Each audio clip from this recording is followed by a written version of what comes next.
su na jel lâu cần mây a lung lạt cối nắng khăng đi thế bận thì hay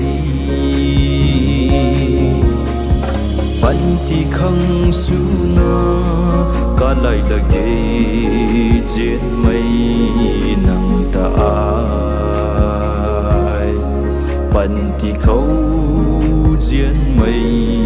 nắng nở đê bận thì khăng su na trên mây nắng nở đê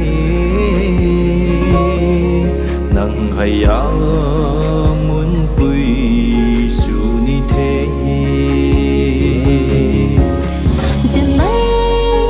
nắng rơi trên nắng lung lan về xa lâu cần mây từ nào luôn đinh nào là khi nắng khăn đi thế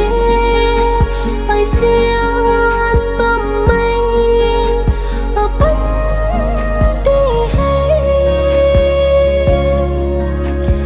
kim là khi trên mây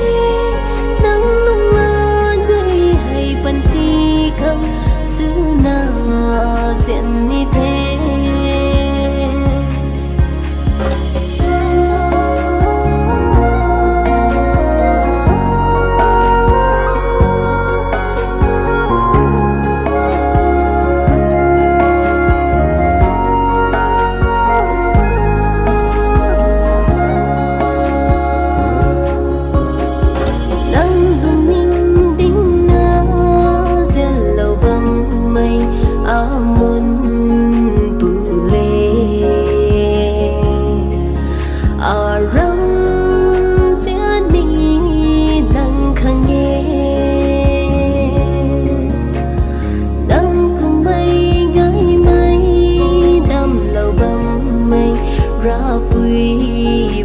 Xem khâu kim là ghé diễn mây ở râm rìa ở bên tí nay xa nắng ta diễn đi thế cần đi khâu nắng hay gai liêng nghe trên mây nắng rơi trên